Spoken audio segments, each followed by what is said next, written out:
98 சினிமாவுக்கு போய் 2009 தான் எனக்கு வெண்ணிலா கபடிக்குள்ள அப்படின்ற ஒரு மூலமா லேசா எனக்கு கண்ணு தெரிஞ்சிச்சு.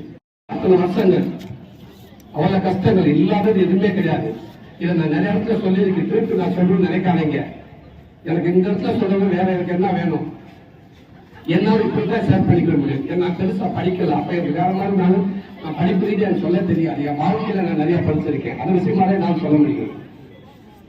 அவளை கஷ்டப்பட்டிருக்கேன். அவளை கொடுமை என் கூட வந்து எத்தனை பேரை கல்வி ஓடி இருக்காங்க.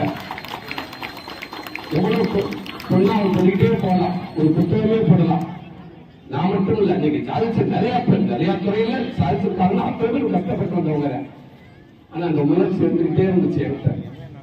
அதுவே நான் மட்டும் நினைக்கிறேன். என் கூட இருந்தவங்க, நான் பார்த்தவங்க, முக்கியமானவங்க, நண்பனா இருக்க பெரியவங்க எல்லாமே முயற்சி பண்ணு கிடைக்கும். அதை விட்டுறாத, தன்னம்பிக்கை விட்டுறாத நீ அப்படின்னு 10 பேருக்கு ஒரு 4 பேருக்கு நல்லவங்களா முடியும்னு சொல்லிதான். அவருக்கு கண்டிப்பா உள்ள முடியாது. யோசிச்சு பாரு, அவங்க பாரு, இவங்க எடுத்துக்க, இவரை எடுத்துக்க முடிஞ்சா அவங்க குடும்பத்தை பேக்ரவுண்ட் இல்லாததா, அவங்க நினைச்சா முடியாதா? சாதாரண விஷயம் இல்லை சினிமா அப்படின்னு எல்லாத்தையும் கேட்டுக்கிட்டு இந்த ஒரு நாள், இந்த வெளியில ஒரு நாள் நாளைக்கு அந்த நாள் எனக்காக வராதா, இந்த மறுநாள் எனக்காக வராதா? ஒரு நாள் வந்துச்சு அந்த வெண்ணிலா கபடிக்கு. அந்த மேம் சொன்ன அந்த கொண்டாட்டா பிரச்சனை ஒரே ஒரு சீன் வந்துச்சு லைஃப்ல. என்னை முன்னாடி நீ நிக்க வச்சிருச்சு.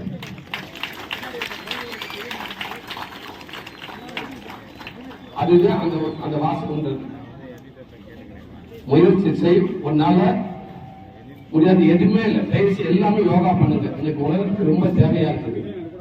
காலையில் வந்து குட் மார்னிங் சொல்றாங்க, குட் நைட் சொல்லிட்டு ஓடிக்கிட்டே இருக்கும், யோசிச்சுக்கிட்டே இருக்கும், பேசிக்கிட்டே இருக்கும். எதுக்கு யோசிக்கிறேன், என்ன பேசிக்கிட்டே இருக்கும், எதுக்கு ஓடிக்கிட்டு ஒண்ணுமே இல்லை.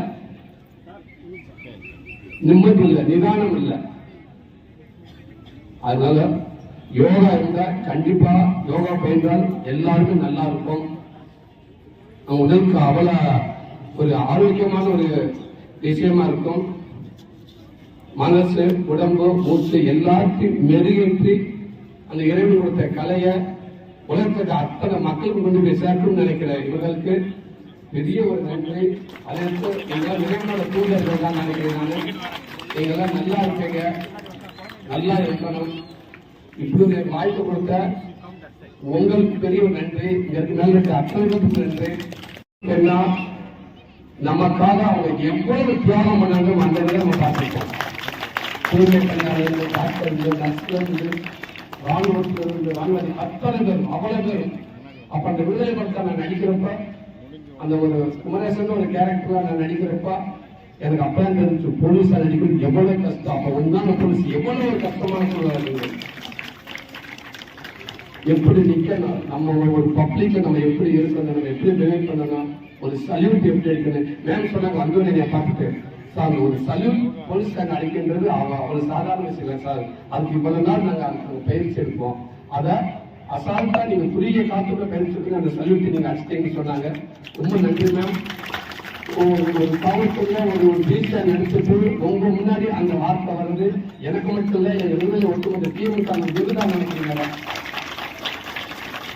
எனக்கு ஒட்டுமொத்த காவல்துறையாளருக்கும் நான் பெரிய நன்றி சொல்லிக்கிறேன். உங்களை ஒருவனா நான் சினிமாவில் நடிச்சது இன்னமும் சொல்லி அந்த காக்கி சட்டை என் குடும்பம் என் சட்டத்தில் இருக்கிறதுக்கும் அந்த காக்கி சட்டை என்னுடைய வீட்டில் இருந்துகிட்டே இருக்கும். அந்த காக்கி சட்டை எனக்கு மரியாதை ரொம்ப நன்றி.